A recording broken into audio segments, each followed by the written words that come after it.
Hogstye.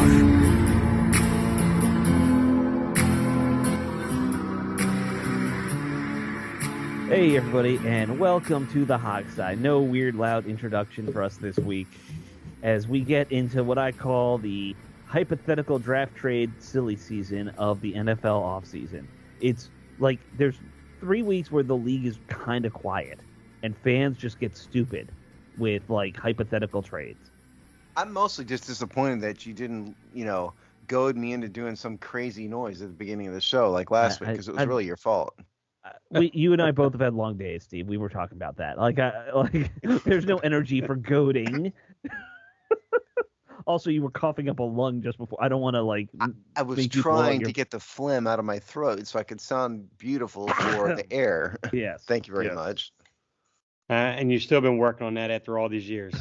It never works. Anything I do that's beautiful, it doesn't work. I know what. Listen, let me give a bit of advice, everybody. Know your place and accept your place. Yeah. Oh yeah. You'll be much happier when you do. Absolutely. Don't try to fight it. You just accept where you are. Yep. Just like I have got the perfect voice for the mute button. I get that. I understand that. Well, there's a YouTuber, his name I can't remember, so I can't give him credit. But I didn't come up with this. But I liked his saying. He says, it's a face for radio is what he says. Yes. Oh, that's a classic. Yes. I have a face for radio. I have a face for radio and a voice for the silent film. Yeah. There's a reason I don't want my face on the air, and it's not just because I have a job in which I can't afford to get myself out there. I don't want to startle and scare people with the way I look. Yes. Let's be honest. Well, I mean, maybe the one show every year before Halloween would be ideal then. Could be that. That's possible. But you know what's good though? Of all of that, I'll still be taller than Dave. Ain't no doubt about that. That's okay. Everything comes better in short in smaller packages. See, Dave's actually We all 4'10". Dave's actually 4'10". I don't know if y'all knew that. I'm the Shaq of our group at 5'11". That's that you part. are. Well, Jamal was taller than you. Yeah, Jamal. I mean, because he and I ran into each other a few times in person. Yeah, he's got like 2 inches on me. He's no giant or anything, but yeah, he's like 6. By our stand, well, Robbie Duncan was obviously the giant. Yeah. Oh, Robbie's. Yeah. Well, he's a lineman. How many short linemen are there ever in like even college level? I like 6'2" would be the absolute shortest. Right. In high school, you would have that one fat kid that you would always see get stuck on the line who's like 5'8" but 300 pounds. He doesn't go far though. No. So I'm actually catching a trend here. Robbie Duncan, 6'2". You got Jamal, 5'11". Now down to me, 4'10". 4'10". I mean, who's next after me? We're gonna get someone Peter like a Dinklage. legitimate little person in here. Yeah, we're shooting for Peter Dinklage. I don't know. Peter Dinklage is incredibly boring in interviews, though. Oh, he's yeah. the worst in interviews. Because he's a very serious actor, is what he wants to be. Well, and that's fair, but there's no there's no liveliness in his vocal tonalities whatsoever. Well, and I think if you are a little person, you have to come off as I got to be serious about everything I do, right? Like, but there's a charisma to people. Sure. Like as much as I hated Bill Clinton, just for example, I mean that dude has got charisma oozing out of every pore. Oh yeah. Yeah. I mean, he's a moral reprobate, but I mean, my point is in terms of charisma, and like Peter Dinklage can do it on camera. Yeah. But he can't do it in an interview. Yeah. Well, that's a lot of actors are so different when you get them off camera like that. It is a thing. And in Clinton's case, I knew some people who had worked with his administration. Back in Little Rock, even. And everyone just says the oozing charisma thing. It's so legit in person. It's crazy. Well, I've been around him in person. Yeah. At Andrews Air Force Base, and Sure. he looks exactly the same. I mean, I wasn't like, "Hey, Bill" or anything, but I mean, I was around him once, Right. and he does look very charismatic. I'm talking I know people he who came were in like hanging out with him in room. Yeah, that's not me. Yeah. I know he came to Aviano when I was out there, and he was, we were, came through, and he was kind of meeting and greeting all the military vets. He was actually shaking as many people's hands as possible, but of course, Hillary right behind, trying to push him away. She was like, she just had no one or will or anything to meet with anybody but Yeah, him. she was the He wanted to see. anti-Bill in that Oh respect. yeah. She has. I've never met a more charmless person than her. And you're absolutely right. I mean, Bill Clinton. I wasn't a big fan of him either overall, but I mean, he seemed nice, It's like a dichotomy of genetics with those two. You know, right? it's like having a positive and a negative axis on a magnet. That's what those two are. There's I mean, never been in the history of the universe a less charismatic person than I Hillary think Clinton. that's a lot of relationships, though, man. Like, my wife is way more outgoing than me. You know, like that we have our things we mutual interests, but like personality wise, isn't that what happens a lot of times? One person's the outgoing one person's the introvert. Certainly in their case. Yeah, Yeah, it's the case. And yeah, I'm sure Bill, by the way, Dave was keeping an eye out on the young ladies in the crowd. It's probably what he was really doing. yeah, yeah. You know, you take Uh, an extra couple handshakes with every woman when I'm you sure he go. had his phone number in his hand and he was, just passing it out, Well, to the it's pre-cell select phone few. era, so yeah. you know Oh it's yeah. trickier. And I know for a fact he wasn't sniffing anybody either. So See, that one Uh, is just a creep. There, that's not, yeah. that's not a lack of charisma. It's being a total creep and a weirdo. that's true. If you don't We know what we're should. talking about, just Google politician who sniffs the hair of little girls, and it'll come right up. There's a lot of creepy politicians that I There's a Yes, lot there of is. creepy politicians. Yes, there we are. won't get into. Especially back then, there were a glut of them, and they could all hide it because it was pre-internet. That was the real thing. Yep. I Back in think the, if you want a psychological analysis of it, which nobody asked for, but if you put people in power, yep. they get basically shots of dopamine, from being in power, and it gets more and more and more, and then you have to get more and more and more to maintain the high you're giving yourself, and so that's when you get into these real moral reprobates because it just snowballs on them. I mean, I think it's true with politics, with ultra wealth, with being Musicians, musicians, yeah, celebrities in general. Yeah, right.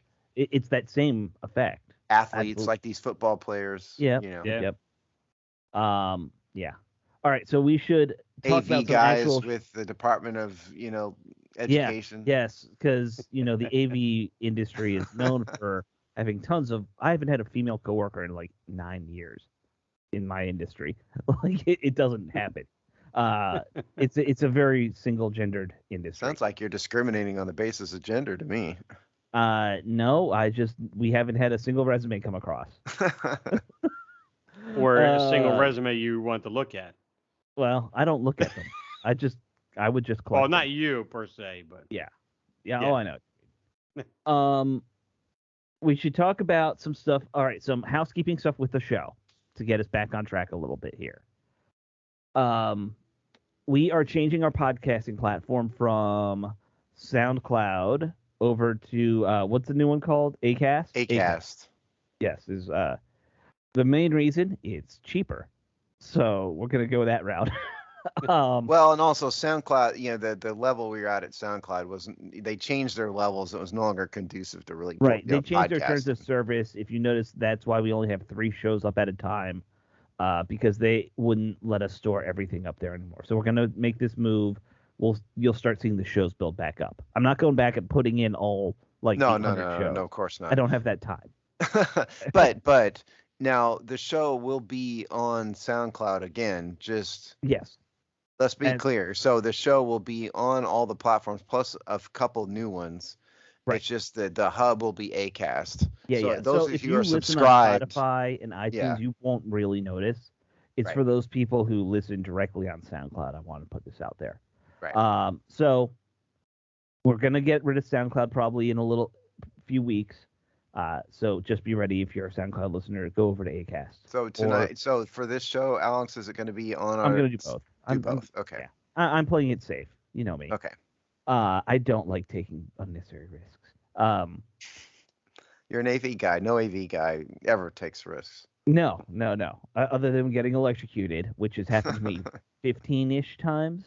That's about it. No wonder you're so screwed up. No, that's why my hair like sticks up sometimes. It just I'm sure you permanently noticed on sticks the up. show a few times.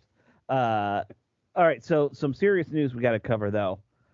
It came out on social media today that Mike Sellers, the legendary, I think is a fair word, legendary Redskins fullback from the Joe Gibbs era in the 2000s.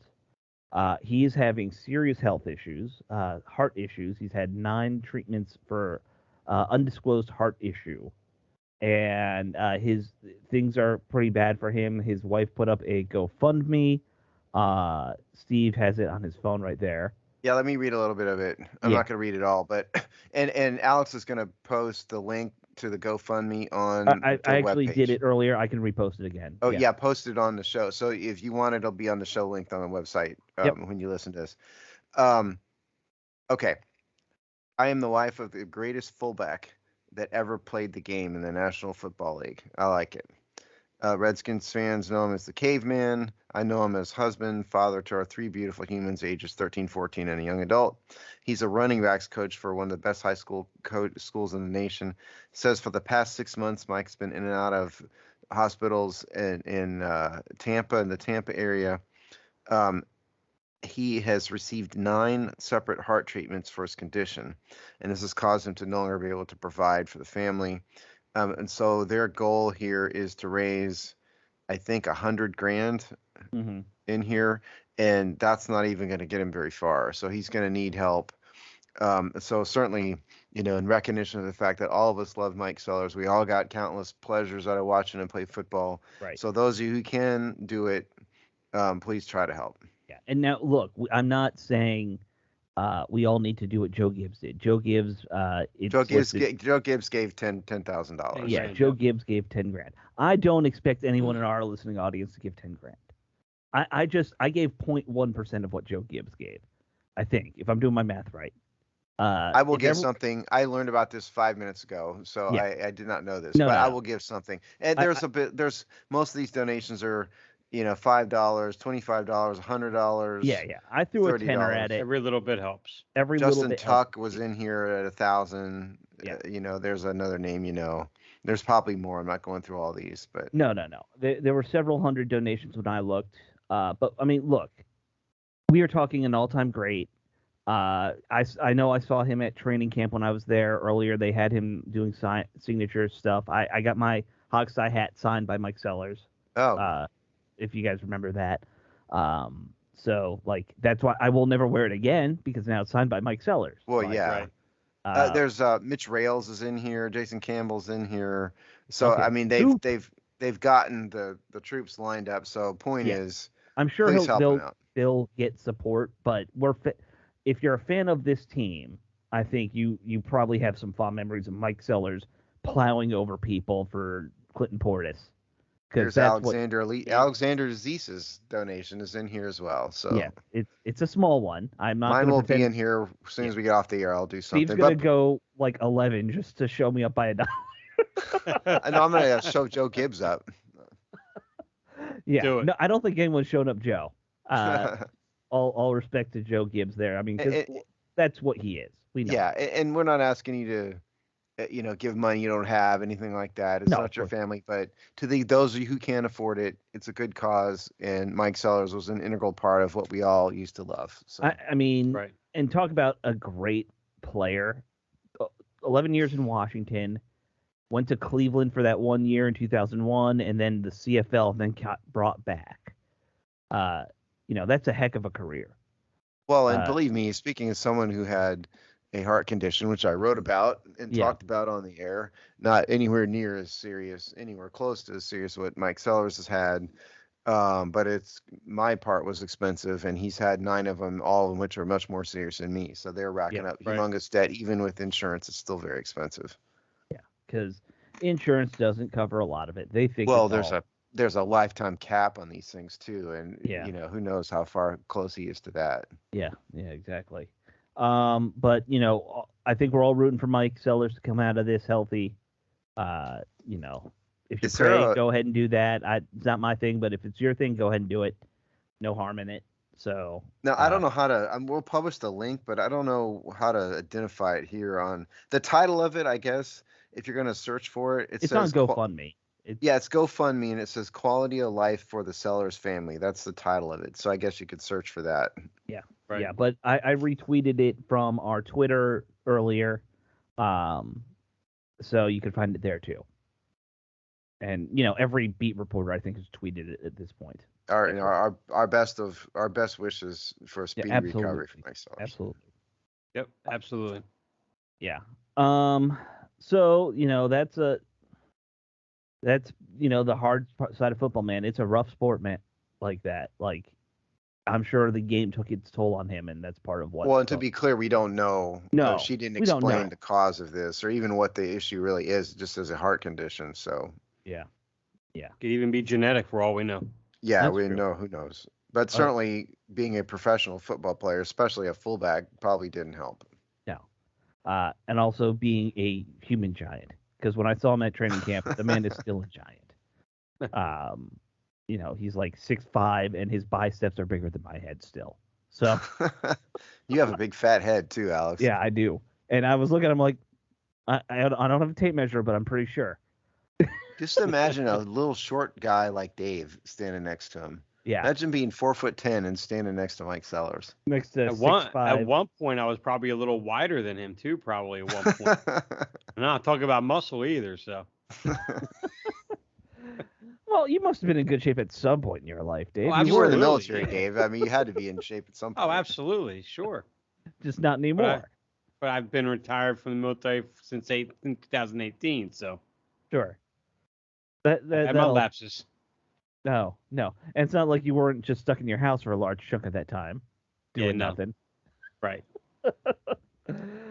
All right. So we should, like I said, this is the doldrums of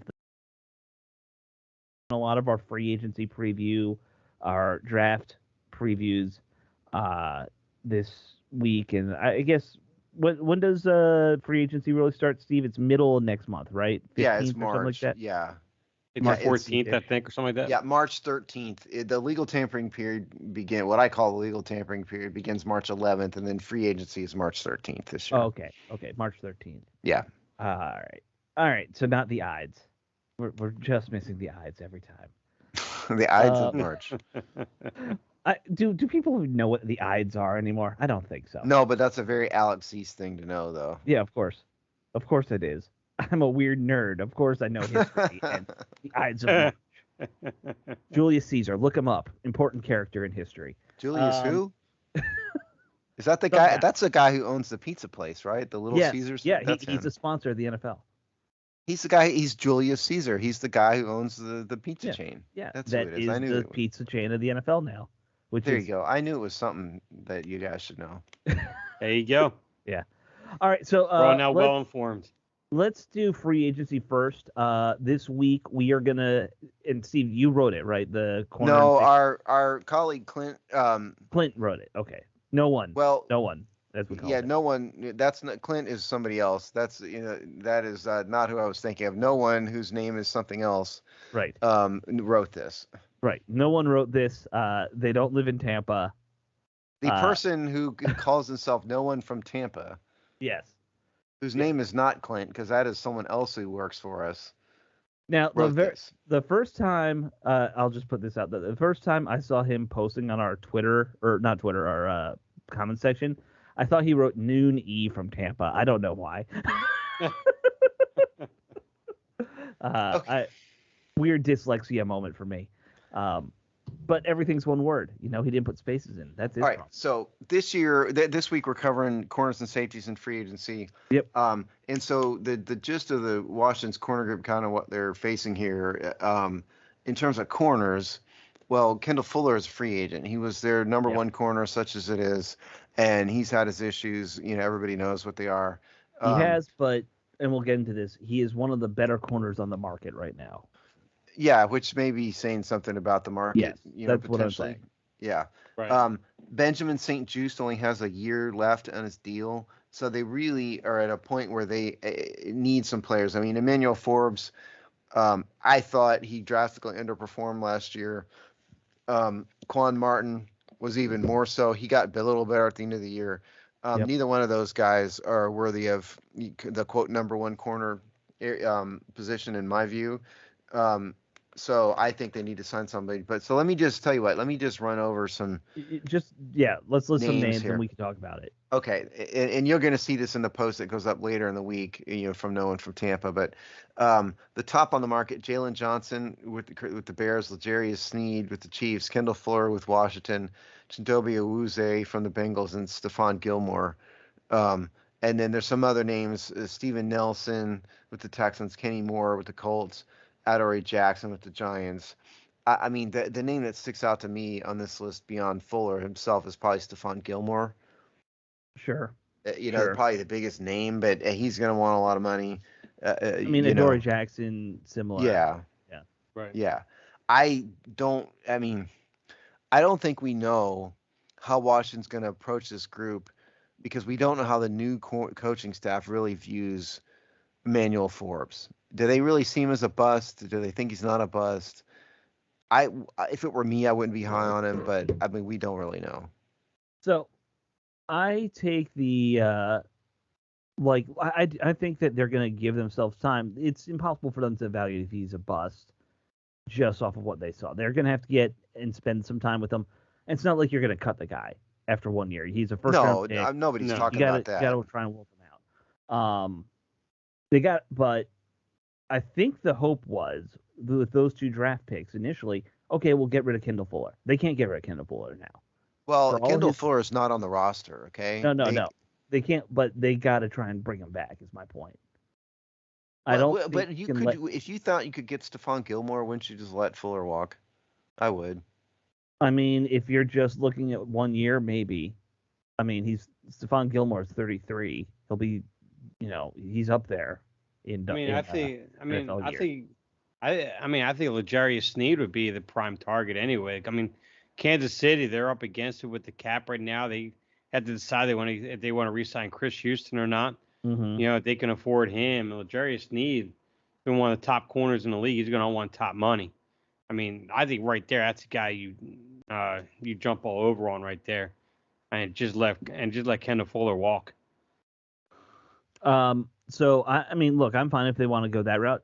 Here's my bold thing. I think they should go after 2 guys. If it's Fuller and somebody else, or not Fuller and somebody else, I don't think you can go into next season just banking on any of these younger corners at this point. Well, they do have Benjamin St-Juste, who I thought he had a down year last year somewhat. He did. Yeah. But he's still at least a legit starter at a minimum. So at a bare minimum, they need 1 at least, I think. Yeah, for sure they need 1, but right. I would go after, and this is where I would be okay if they did go after Gilmore, just because if you're like, he's 33, he's going to be here for 1 year as our insurance in case none of these younger corners can make it for the season. Okay, so I'll just give some Spotrac numbers. Mm-hmm. Spotrac has Adoree Jackson at about, as market value at about $11 million a year. Okay, and Kendall Fuller they've got him at 14 a year. So even a little higher, which is yeah, and then Gilmore. Give me 1 second. Gilmore's down at 11. Oh, okay. So you could do like a 1. I mean, no, you wouldn't want to sign him to a 5-year deal considering his age, but you could bring him in for a year. Yeah. Maybe 2 years at most. Save a few, a couple $1 million compared to what you would have to pay Fuller probably. But I like your idea, Dave. That's a good one too. Let me see here. Steve Nelson in Houston would actually be an interesting one to target too. He's older. He's 31. I pulled up the Spotrac thing. They say he would be 10.2 million is the market value, so similar. But at 31, I'd feel more comfortable if you gave a guy like a 2 or 3 year deal, just to be that second corner or even temporary first corner. Well, you develop these guys. Okay, so they've got Sneed at $16 million a year. Spotrac does. So what about Jalen Johnson from Chicago? I mean, I'd say the guy had a breakout year last year. Was actually rated a top corner in the free agency market right now at the moment. And he's only 24, going 25 years old this year. I mean, mean, he's definitely a guy you can really consider putting some big money into for a long-term deal, and then Sure. just kind of building around that. Okay, take a stab at it. Take a guess. What do you think they have him at? But for Jalen Johnson, Yeah, Jalen Johnson. I say 13.5 million. They got him at almost 16, 15.7 million. Okay. Which, I mean, like you said, he did have a very good year. So, Well, also remember, Washington can afford to sign a few guys like this. yeah, they Right. have the most cap space of anybody. Right. In fact, when it comes to that defensive side, to be honest with you, they need to get someone like a Burns for edge. Go after someone like either Trey for Hassan Reddick or which Philadelphia won't do anyway, or go for Daniel Hunter and then go to the next level. Go after like a Jalen Johnson or somebody. That's how bad this defense is. They need to, and the draft's not going to fix it. No, I mean the team has so many holes all Yes. over the roster, enormous number of holes. It's just not something they can fix in a year. It just isn't. You know, I mean, so you really kind of have to use your money wisely here. What they really need? They really need at least one corner, unless they really trust Emmanuel Forbes, which hopefully they don't. They really need to sign a starting level corner. They really need to sign a starting level linebacker. Yep. At a minute, they need one top edge rusher at least. They have to do those three things. They and need a to quarterback. resign Cam Curl too. I mean, Yeah. like in terms of their own guys, that's the guy they got to focus on. Right. Because we got to talk about safeties too. Like he's going to be. I mean, he had a down year, I think, statistically, because it seems like they didn't know how to use him all season. Well, and also if you just kind of forget stats here for a minute. Right. What about his impact on the field? You didn't see it nearly as much this year as you did in years past with him. Right. But I think that's partly they kept on putting him in the box and having him play the run. He wasn't playing a lot of cover 2. Forrest was hurt, so like he didn't have a good free safety on the other side of him. So wherever you put him, teams just targeted the other guy. It was pretty obvious that's why he wasn't performing. Is teams just went after who was it? Percy Butler that was playing free safety for us. I mean, if you want to get Right. safeties, since you moved to safeties, let's just do this here. So, first of all, Washington's safety group this year is pretty damn abysmal in terms of who's on the roster. That would be Percy Butler. Yeah. Is on the roster, and basically nobody. Derek Forrest has got Forrest another is on year. IR right now. Yeah, right? I know, but I mean, they still got him for another year. But everybody else is free agent, so they need probably 2 safeties realistically. Yeah. Unless So unless you think a Quan Martin would make that transition to a free safety, I have no I idea. don't know. I look at Quan Martin as a bust. I mentioned that in our comment section a while ago and got roundly criticized for it. I thought he was a total bust personally. I mean, He started to turn on the end of the year. A little bit, yeah. I mean, but as far as impact for a second round pick, he wasn't anywhere near where you needed. That was him my to be. point. Yeah, I didn't mean he literally couldn't play the game of football, but compared to the No, yeah. impact you need to have. Okay, Absolutely. so here's the top safeties on the market. And this is according to the piece, which you guys will read later this week. Antoine Winfield, the Buccaneers, Cam Curl, Washington, Kyle Duggar, Patriots, Xavier McKinney, and Geno Stone being the top.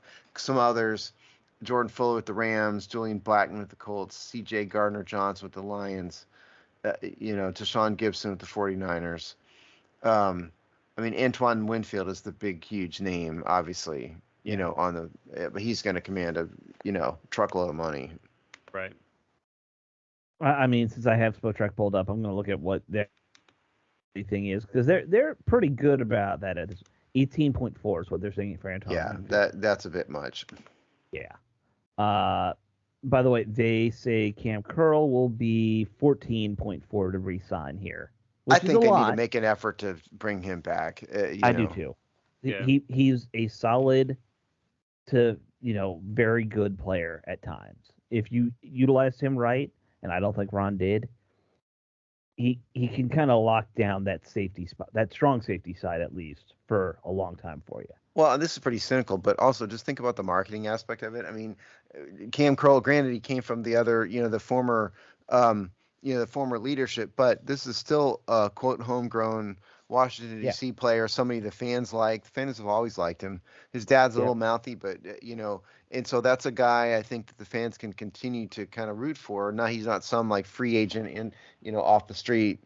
This is a a few players they've had that it was a success in the draft.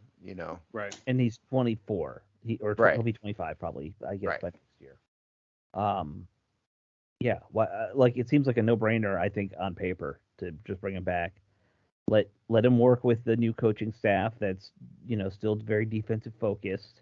I mean, the only downside is that really it's his dad, and I don't, and I don't mean like his dad specifically. And Greg Curl, he's on Twitter, I guess. I've seen him, and I'm not paying attention to it. But I mean, like, if his dad is that mouthy, I don't think that bodes well for their ability to negotiate with Curl himself. That's what I'm saying. Sure.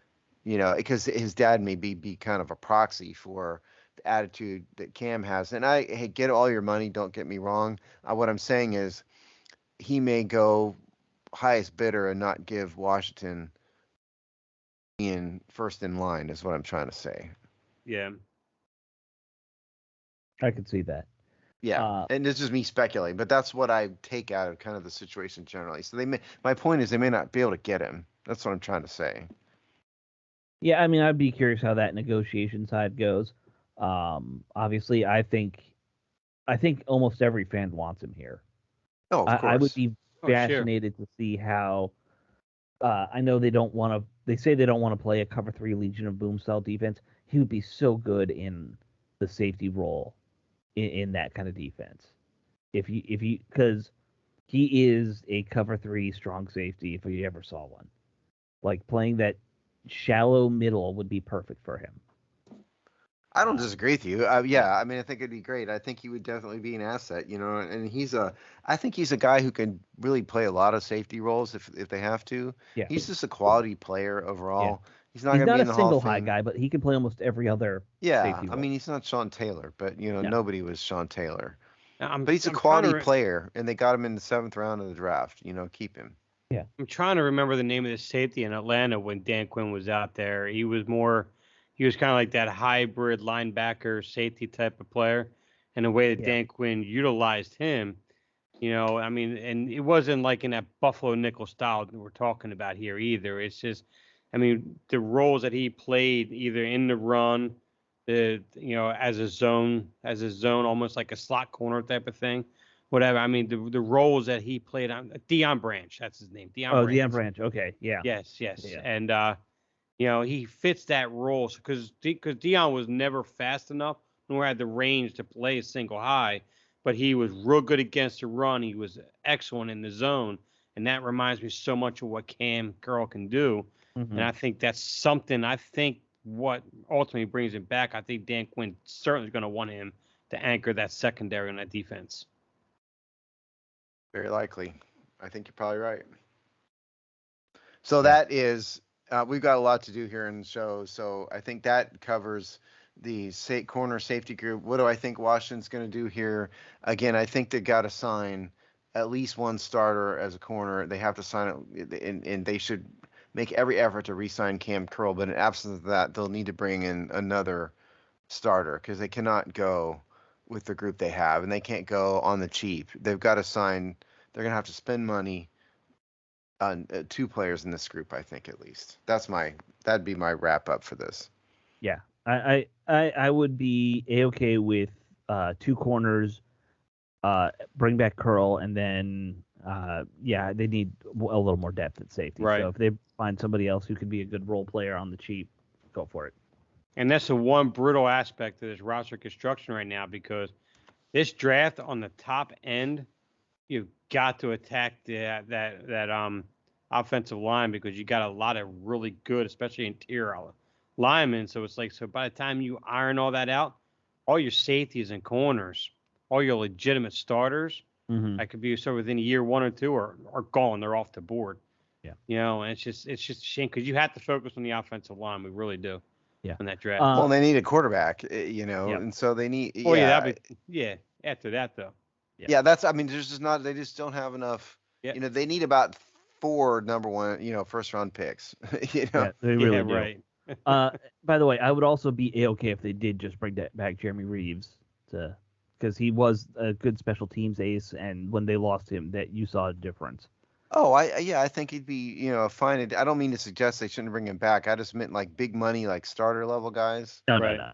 He's not They going to get. definitely should. He's another guy, success story. You also have to think about it from a marketing perspective. Success Yeah. story, young guy, in Washington. Those are the kind of guys you want to keep around because fans like him.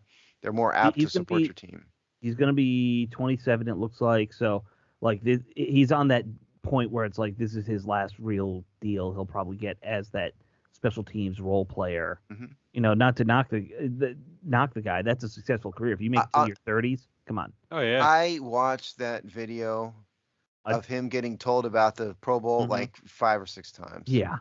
Oh, It was fantastic. If you didn't, you're not a fan. You don't have a soul if you didn't appreciate that video. Yeah, exactly. And Speaking I don't from have the a soul, and soulless I and the appreciated it. I know, that's what I'm saying. I don't have emotion or a soul, and I appreciated it.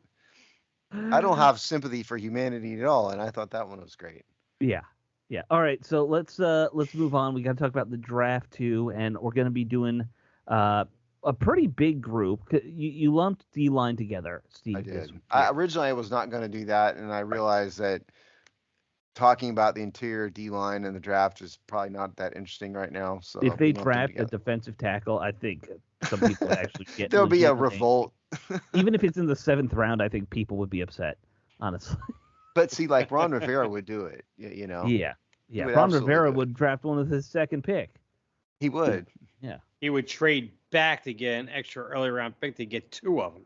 Yeah. Tell you what, exactly. let's go from the more exciting to the boring. Start with the exciting, lead to the boring. All right. So edge rushers. Mm-hmm. Now Washington needs an edge rusher because in case you're living under a rock, Chase Young and Montez Sweat are both gone in trades to the 49ers. And where'd Montez go? Denver, was it? Was it Denver? Chicago. Chicago. Okay. Pizza Town. And they gave, guys like Casey Toohill and James Smith Williams, who else? 1 or 2 other folks. They gave him a shot. And at times, they all did fairly well. Mm-hmm. They all had their moments, but I don't think they really found anybody that I was convinced could be a starter. They all proved that they could be rotational guys. Right. Good backups. They'll fill in. Nice. So all of this is leading to Washington is probably going to draft an edge rusher at some point in time. Mm-hmm.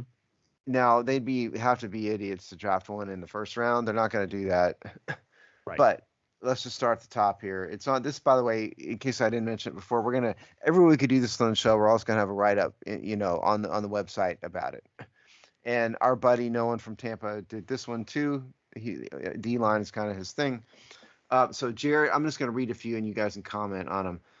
The top 5, according to no one's research: Jared Verse from Florida State, Dallas Turner from Alabama, Leatu, him, that guy from UCLA. Sorry for butchering his name. Chop Robinson from Penn State, Chris Braswell from Alabama, Braylon Trice from Washington. Those are the top few. Those are like the rounds 1 and 2 guys. I can't imagine they're able to get a hold of any of those. They might get one high in round 2 if they really think this is a need. I mean, remember we have 2 second-round picks right now. I could easily see them spending at one of those, and they're both fairly high second-round picks, I should mention. I could see a guy being picked up. Possibly. And I don't have a strong opinion about any of these guys right now. I mean, I haven't watched them yet. I'm focused on quarterbacks right now. Sure. But if I had mentioned anyone on here, obviously because of Penn State, would be Chop Robinson. No way. I'm shocked. Yeah, I right? thought you'd go for Isaac, the other guy from Penn State who's coming out this year. So is his nickname Chop because he had to chop at people who were trying to, drag him into, a shower when he was a child, at Penn State when he was like a high school kid visiting, and then the coaches tried to chop you, Jerry Sandusky. Yeah. No, he was the one that chopped Sandusky at the knees to stop all that action going on in the bathroom, in the locker room right there. Okay. So that's what puts him up there I on knew it that had to pedestal have. there. I knew it was something to do with Sandusky. I The thought he pride liked of pork the chops. pride of That's what Penn State. Right. But I mean, just it's he put on a tweet on here from Eric Turner, cover one Jeffe or Hefe, whatever. And he talks about how his snap timing, first step explosive, and two hand speed swipe and everything. And the one thing the chop is if you as an offensive lineman do not get yourself into a position of strength against him where you don't lose any of your chop is going to blow you off the line. I mean, I think he's going to wind up being borderline, probably a late first round pick, not even early second round pick, after the combines are done. Because one thing he's, and unlike Chase Young, he has multiple moves from the outside, from off the edge, and he's a guy that can definitely move up and down the line. He's quick off his feet, everything. It's everything that I've noticed from watching him all year. Hmm. Well, what about the other guy from your love of Penn State? Is it Adisa Isaacs? That guy. To be honest with you, I actually don't really know as much about him because he wasn't really mentioned or even kind of singled nearly as much as what Chop Robinson was. Every game he was a kind of standout on that one. To be honest with you, I don't know a great deal on him per se. Okay. All right. So, I mean, and plus that defense was so deep. It was like you often wonder if someone like Adisa Isaac had kind of fed off of the talent around him, or if he was really that good too. So that's one thing you got to figure out with him. And just to give everybody kind of an idea here, what I've seen is Dallas Turner seems to be the top. Dallas Turner and Jared Verse are the two top ones, I think. I think so. And they Yeah. are typically like 10, 11, 12, 13, 14. That's kind of where they typically fall in mock draft ranking. So that is not the right spot for Washington, even if they wanted to do that, unless they traded back and didn't do a quarterback and all that. And again, they're going to have a revolt if they turn around and draft. You spend a first round pick on an edge rusher, So that's not going to happen. So I do think you're looking at more along the lines of what you're saying. The guy who fought Jerry Sandusky at Penn State or somebody like that. That's probably more realistic. Well, yeah, I think Robinson probably will be gone in the first round, like Dave said. Too. Maybe, yeah. Because at least the two different sites I've looked at both have him as like a mid to late first rounder. I think you're going to be looking at the other guy from Alabama, maybe Trice from Washington, someone like that, maybe an option in the second round. It is a draft where there's probably going to be decent players in the second round for you who could be, week one starters at defensive end.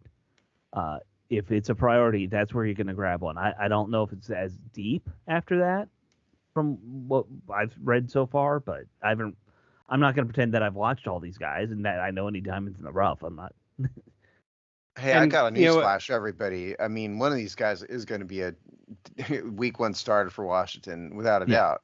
Yeah, I mean, that's true.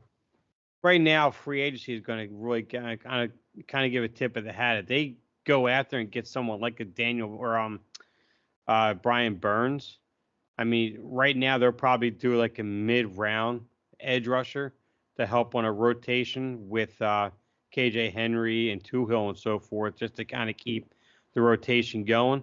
And you probably won't get anyone much higher than probably like the fourth round anyway. Well, that's the other way to go. Yeah, if they sign somebody, then no, they're not going to spend a high draft pick. I was kind of, I should have qualified what I said. You're right. Well, sure.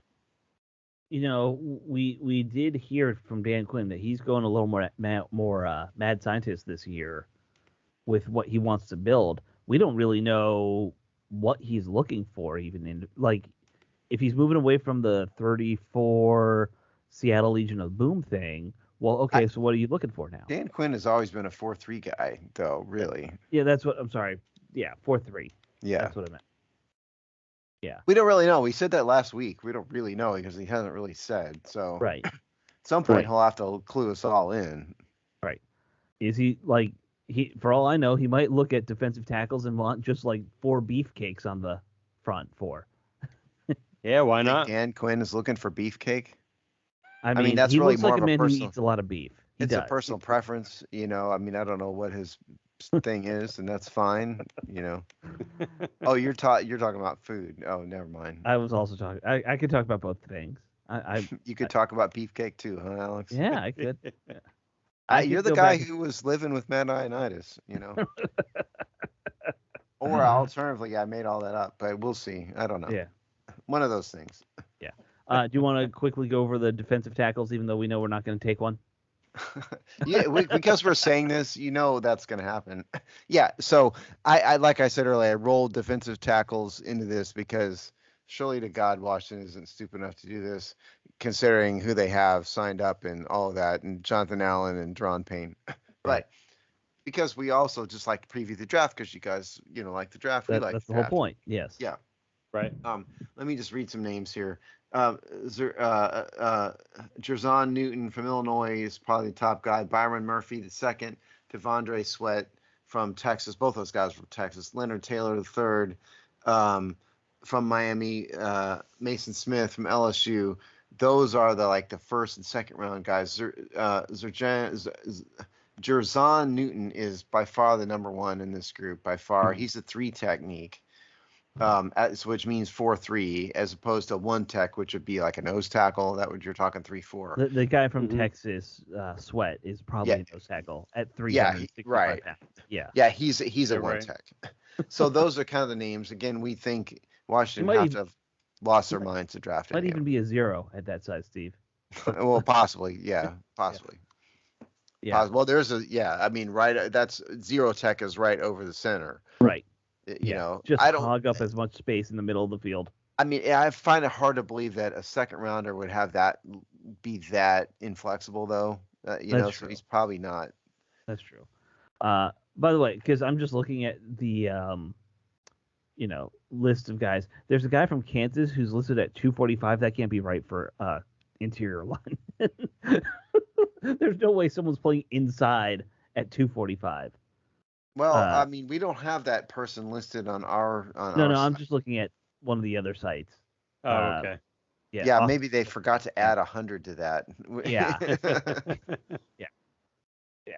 Or he's being listed wrongly as a defensive tackle when he's like an edge. Possibly that. Yeah. Possibly that. Maybe. Or his legs are just that powerful, and he just 246 ain't nothing for him. I mean, look, okay, so if you want to watch and link, we've already said they're not drafting one at the top. Yeah. But it's not beyond the realm of possible. Like you get into 5th, 6th, 7th round, that's when the teams really start to think, who's just the best guy sitting here? Can he play? Let's draft him. So it's not beyond the realm of possible. We see some of the lower ranked guy, one of these guys possibly end up on the team. Yeah. Right. Because you can kind of always just kind of churn through low end guys like that. So it's not beyond the scope of reasonable to think some of these low end guys. But I don't have much to say about Washington is so deep at tackle right now. Yeah. On the active roster, it's just hard to believe that they have a second round pick who's never going to get on the field. Right. They have a second round pick, and they've got Ridgeway, who I initially didn't like, but he's been a great player, a great depth guy. They are legitimately 4 deep at defensive tackle. Isn't when it comes to guys. glad that Ron Rivera followed best player available in his drafting strategy? Yeah. Right. Let's not have that conversation. Let's do. I want to say it all again because I really, really hate the ignoramuses that get out there and will talk about BPA as if they know what the hell they're talking about, and is that some sort of like sacred religious ritual. Okay, so let me give everybody a little hint because I have been in an NFL college scouting room. Okay, they all reasonable teams, with the exception of a couple in the NFL, wrap team needs into how they score these players. The people who out there think all these teams do just BPA don't know what you're talking about. There are 1 or 2 teams that do that, but most reasonable teams don't. And I think that's the right thing to do. You don't want to, just because there's a defensive tackle available in round 1, you don't need him on Washington. You're paying big money to other guys. That's stupid. So just be aware that there's a balance in with most teams use. Okay, Most rant over. I had to rant I've that. I always haven't said it in a every while. team I've looks always great. yeah, I've always looked at BPA used in two different ways. One in early rounds 1 through 3, maybe even push to 4, to where once you get your team your needs in place, and then you start putting these guys in BPA, kind of shuffling around that stage. Like your need is offensive line, your need is linebacker, and they're both out, and you have a lineman and a linebacker there. So which one are you going to take? Well, you need them both the same. So let's take the better of the two that's available. Absolutely. That's when they would use it. Then when you get Well, in the later rounds, then that's where you kind of go, well, man, this guy should have been a fourth round pick. He's sitting here in the late fifth, early sixth round pick.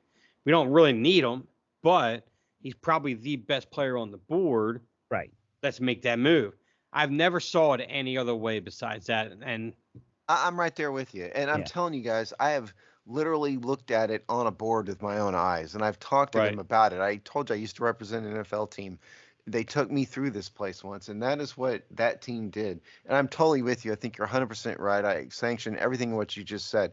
Yeah, sure. If you have two guys, both at a position of need available when you're drafting in like round 2 or whatever, take the better guy for Right. sure. right, But you're not going to just disregard your team need because somebody's ranked a tiny bit higher. If there's a Hall of Famer out there, by all means draft him. We're not saying that, right. but you just need to have a rational view of it. You can't just scream BPA into your social media accounts. Right. Marvin Harrison Yeah. Jr. stands out there. Yeah, there you go. Yeah. I mean, yeah, perfect. We don't need a wide receiver. No. Like if you listed team needs, it's towards the bottom. Just That might be the bottom, honestly. In fact, that's if you already had a quarterback and you're good on the offensive line, you're staring Marvin Harrison Jr. in your face, and you don't need him. You find a team so desperate for him, and sure you get yourself a haul to move back. that I'm You fine still with. don't draft Marvin Harrison. Yeah, I'm Yeah. fine with that too. Yes.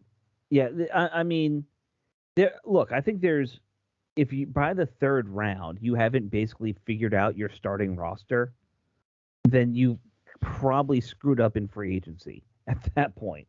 Like teams don't go into the draft being like, I need 6 starters anymore. They go in there 1 or 2 spots that they know they need to fill in by the third round, and everything else is a little more flexible that way. Right. That way you can go just, oh, there's a guy who fell in the 4th. There's a guy who fell in the 5th. That's how you get an Alfred Morris, right? Like this is a guy you scouted who you have a high grade on that no one else does. All right, let's take him in. He becomes your team leading rusher for a single season. Imagine that, a rational view Yeah, of the draft. yeah. Still, maybe our greatest draft pick for this team. Alfred Morris. Well, it's funny you say in that. terms of late round pick. Since Yeah, we have a moment here, sure. We um, have 10 minutes or so. yeah. So I wrote a piece on running backs this week. I don't know if you guys read it. Um, and my thought was, originally started with like, how good is Brian Robinson? That was what was going through my head, Yeah. and what it ended up being was, how is Brian Robinson compared to all his other peers that he was drafted against and whatnot? And I don't necessarily want to go into that. But suffice to say, the answer to that question is he's somewhere in the middle. He's Yeah. not. There's a couple that stood out. Brees Hall. Sure. A couple others. Walker. Yeah. Walker stood out, for sure. And in terms of like, and I did it for the past 4 years. And of that, um, I lost my spot here. Well, enough that there's 1 or 2 that stood out for sure in that too. Okay. Brees Hall again. But what was really interesting is the last thing I printed on here was every running back drafted by Washington over the last 20 years, all of them. There is a stunningly long list of mediocrity and failure on this list. Here's the list. Alfred Morris is by far and away, by not even close, being the best NFL running back they've drafted, 6th-round pick. Antonio Gibson, amazingly, for as mediocre as he's been, he's next in terms of just raw, amount of yards. Samaje Perine, 1,830 yards, third. Unbelievable. Brian Robinson, Chris Thompson, Roy Halou, Matt Jones, Evan Royster, Chris Rodriguez, Darius Geis, Nehemiah Broughton, Eddie Williams, Manuel White, Jawan Jameson, Lake Seastrunt, Keith Marshall, Bryce Love. That is the total list of running backs they have drafted in 20 years. That is it. Looking at that list, because I did pull up your article, the one caveat I'll put, because I always was a fan of his, is Chris Thompson. He really was more of a pass catcher. So, like, his pass catching yards, I think, double what his rushing yards. Fair. It got to be too. I thought about printing. It got to be too much. I get it. I get why it's not in there, but like, no, that's a fair criticism. Yeah, but just think about that. I mean, Almo is the only one they've drafted. With apologies to the two guys on the roster. Yeah. Now, he's the only one in 20 years who's been a career level traditional running back that they have brought in here. Mm-hmm. Right. Yeah. That is stunningly bad. And if you really think about it, I mean, the only running back Washington's had, two running backs they've had that were above average running backs since the Gibbs era, really were Clinton Portis and Adrian Peterson. Nope.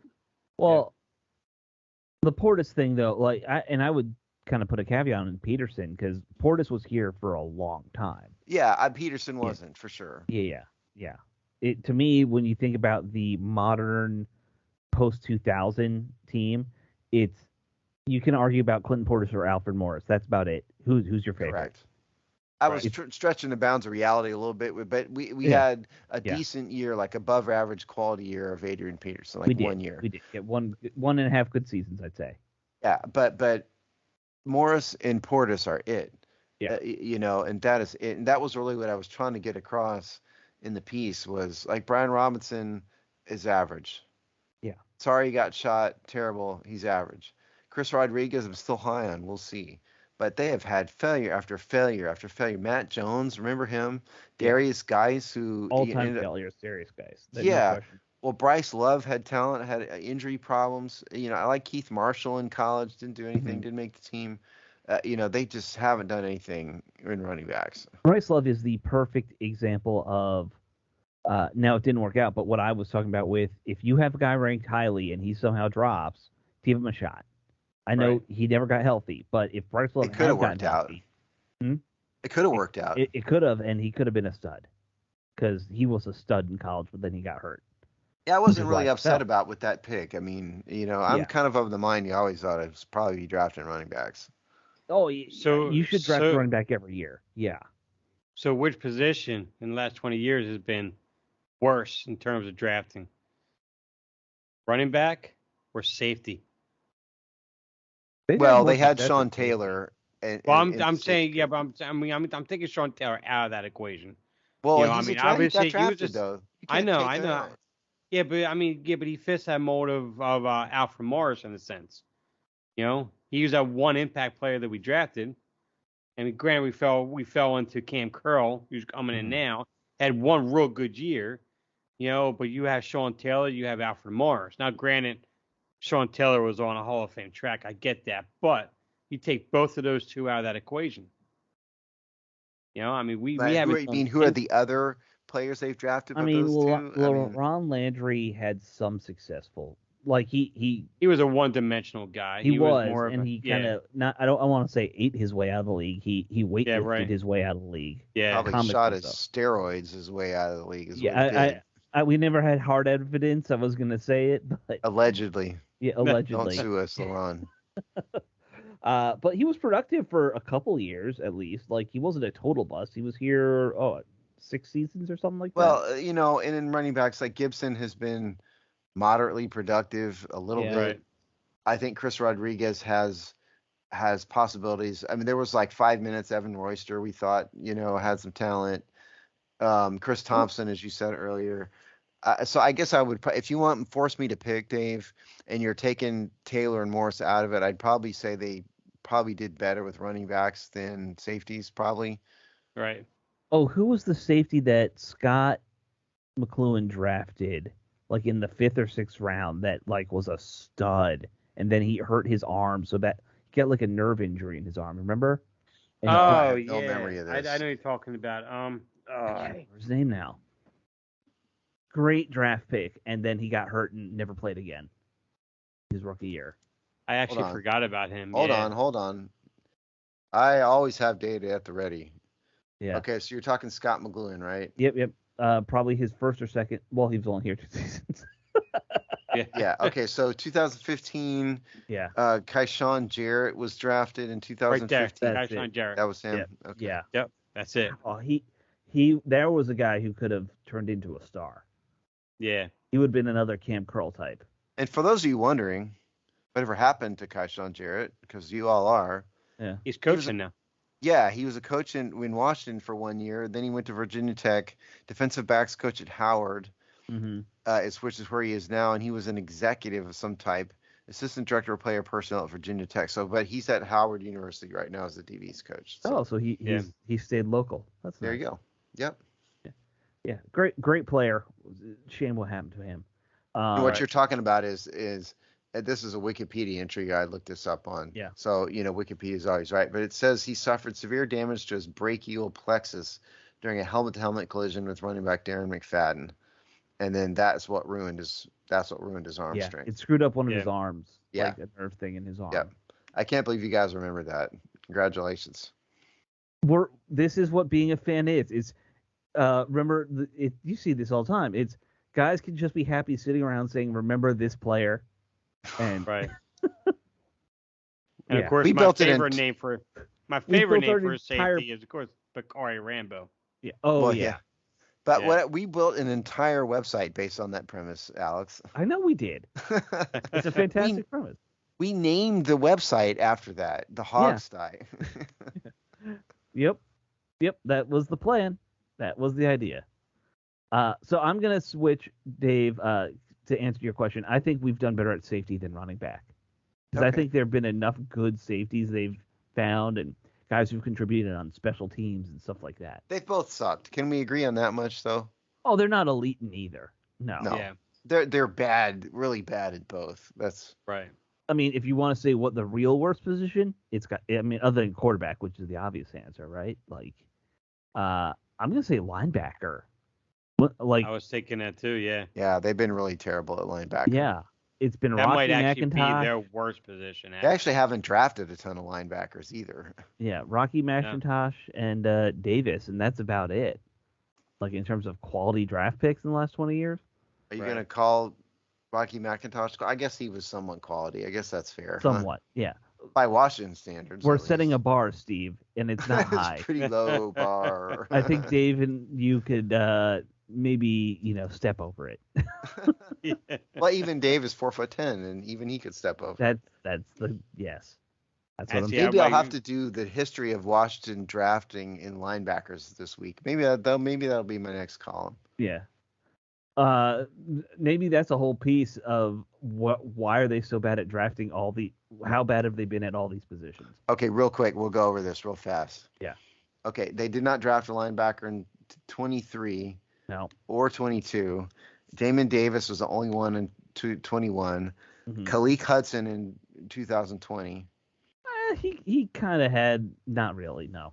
But I mean, also he was a 5th round pick, so he's not supposed to be a Yeah. starter. You had Cole Holcomb in Cole Holcomb- 2019. Solid good career. pick. Yeah. Solid pick. Yeah.